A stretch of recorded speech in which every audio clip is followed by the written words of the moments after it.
What's up, everybody? Welcome to Dining with Darion, where today's dish will be cooking collard greens, the Southern way. Let's get it. 1, 2, 3. An all-new series that captures the essence of traditional Southern and classic meals, bringing families together with tried and true recipes passed down from one generation to the next. So pull up a chair and join me.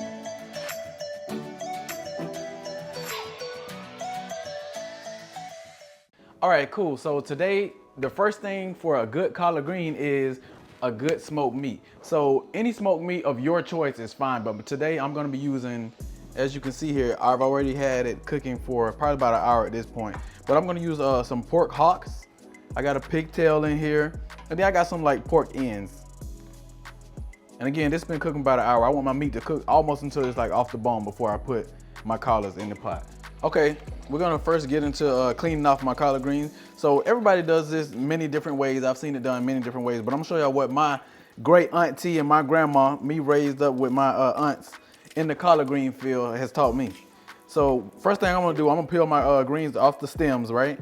And then I personally like to give them a rinse like that on the front, give them a rinse like that on the back, shake off the excess water, and then I'm going right on over in the pot with it. As y'all can see, I've already been pre-peeling my greens, but I'm gonna finish up with these, and then I'm gonna show y'all how I get into my cutting style.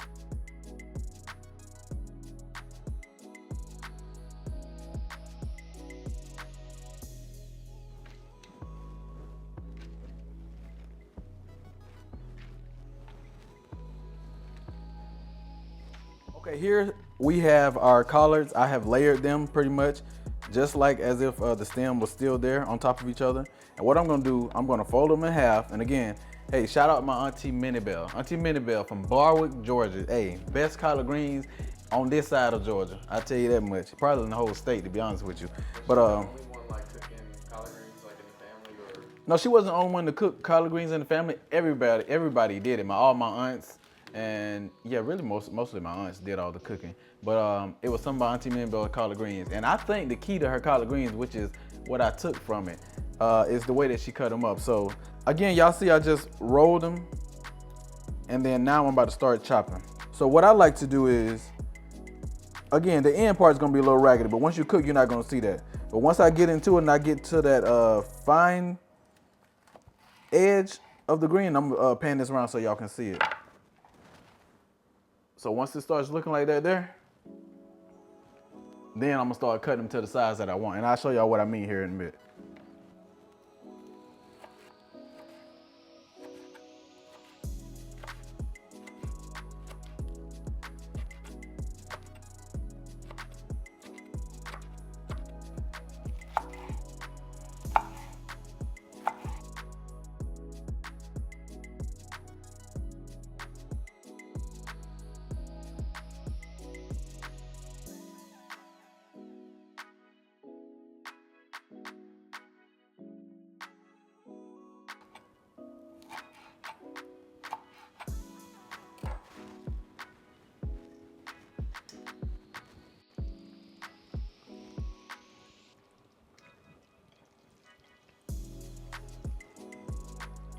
All right, so we have finished cutting up the greens, and as y'all can see, like I was mentioning earlier, I like to cut my greens up fine, right?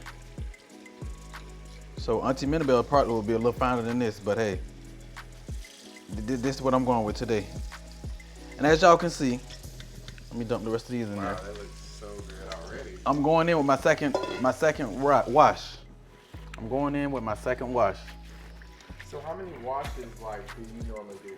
I normally only do 2. I know I've seen many videos of, hey, you gotta do this, you gotta do that, you gotta pour baking soda, you gotta pour vinegar. Auntie them back in the day didn't do it like that. And my auntie, I ain't talking about no 46-year-old auntie. My auntie Mamie is 82 this year. Auntie Minnie Bell is 77. Auntie Minnie Bell is the green cook of the family. And this is all they did. And actually, Auntie them only did this part right here. They didn't do the part that I did in the first. Hey, water, and you rinsing your greens off.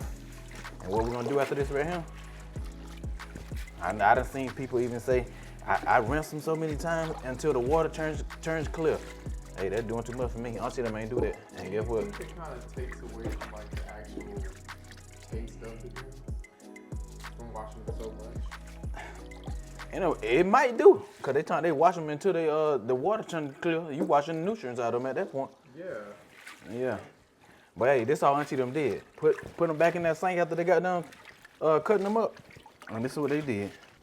After I washed them off, and again, this is my second time washing. I'm going right on over my bowl because after I drain this little water off them like I'm doing here now, they're going right in the pot on top of my smoked meat. Ain't that pot trying to run away from me. Again, this is my second wash. That's all we doing. We only going in with 2 people.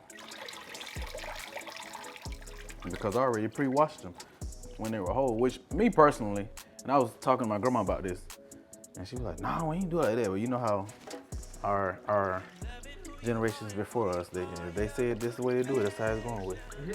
But I was like, "Grandma, don't you think it's better if you like wash your greens like when they're in whole form, like an actual leaf?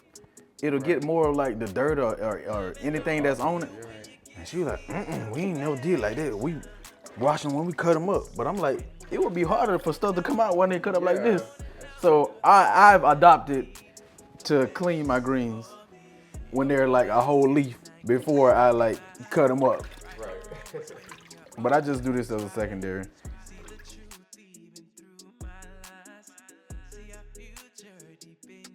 All right, and from our last rinse, I just brought my pot over here to my actual pot what I'm cooking in, and I'm just going straight in on top of that pork meat that I'm cooking with. I'm going straight in on top of it. Now again, this is a lot of greens, it looked like, right? Auntie them stuffed all of them on top, and I'm gonna show y'all what I mean. Because eventually they're gonna cook down. They're gonna cook down, and all of them gonna fit in this pot. If y'all don't believe me, just watch. And again, you don't have to, if you want to put them in give me a second. If you want to put them in chunks, like as they go down, you can do that. As they cook down, yes. If they cook as they cook down, you can put the rest of them in there. But I'm going in with all these. Just like that. And y'all see they all in there. And I'm gonna just, the top ain't gonna sit down on there, not yet.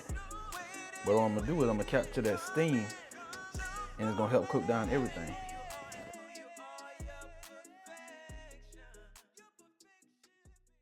But while that's cooking, y'all, I'm gonna run y'all through what I put in my greens, and then I put it in, not right now, I don't put everything in, I put it in rather like when my greens are like almost done. So like the last 10 or 15 minutes, right?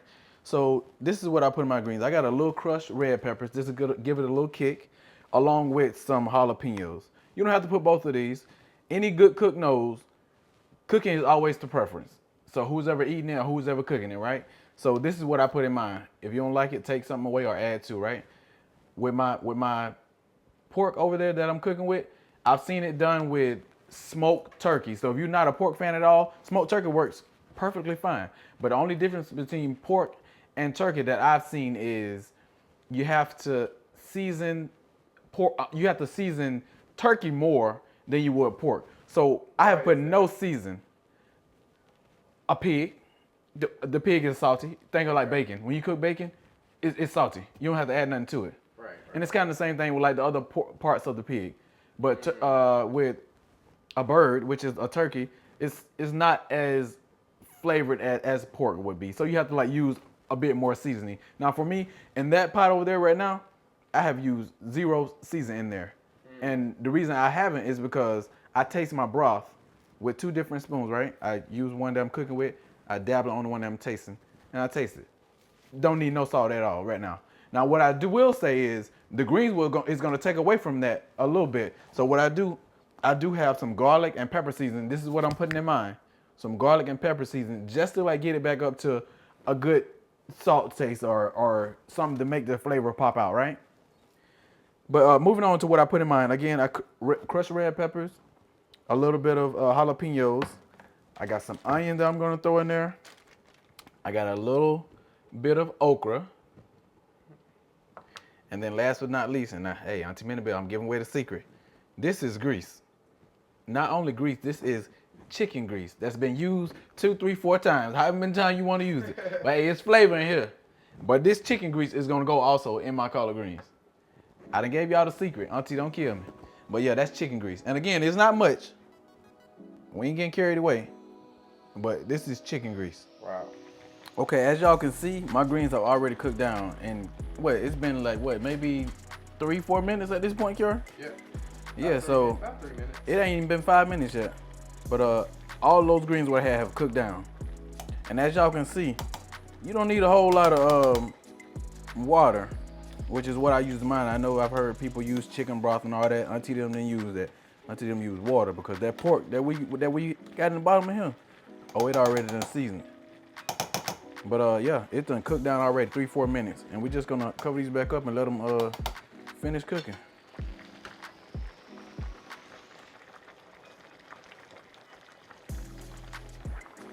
Okay, my greens have cooked now for about 35 minutes.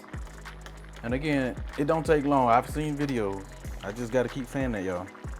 Where these folks gonna cook greens for 3 and 4 hours. I ain't never seen my auntie cook the actual green from the time she drop it in there for 3 or 4 hours. I ain't never seen that now. And she might leave it in about an hour and a half at the most. But we're gonna go in with the ingredients that I showed y'all earlier. And one thing I did forget to show y'all is I like to put some of the stem. I like to put some of the stem inside of my pot as well. Just give it a little crunch. So I'm going with those first. And that's stem from the That's the stems from the collards. collard green. Okay. Yes.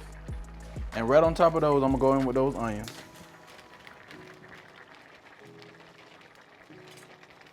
When it's cooked down, y'all ain't gonna know it's in there. And this is another key thing that I like to do too.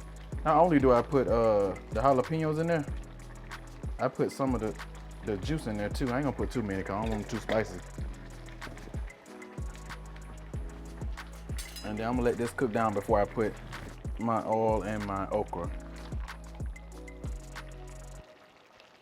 All right, now we back. As y'all can see, the onions, the stems, and the peppers have cooked down. It's like you can't even really see they in there, right? Now we're gonna add our last few ingredients that I have on the side over here for the last 5 minutes of cooking or so, right? I'm gonna go ahead and with my okra. And right on top of that okra, I'm gonna go in with this chicken grease, this flavor. That's what I'm gonna call this flavor. Yeah, that's flavor right there. So for those who have questions about like the okra, right?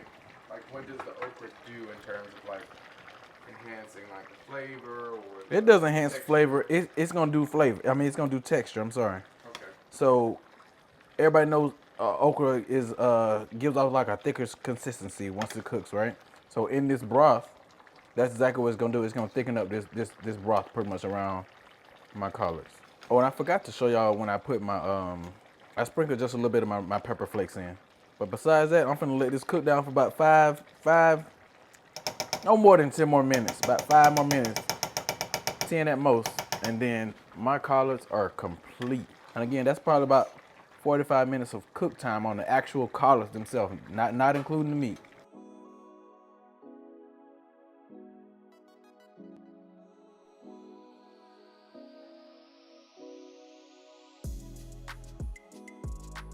All right, so here we are with our final result. And again, what I had paired with my collard greens is a little cornbread, of course, and then we have some turkey wings, and then I did a little mac and cheese. But let's dig on in and see how these collards taste. I'm gonna need y'all to get into it too, and y'all leave me some reviews on what did you try different, or if you did it exactly like I did. What's your first reaction? Man, I make it savory. Savory. Amazing. But hey, until next time, this is Dining with Darion. Like, subscribe, share, and again, hey, y'all hit me up. Let me know what y'all think, and also let me know what y'all would like for me to do next time on Next Go Round. Peace.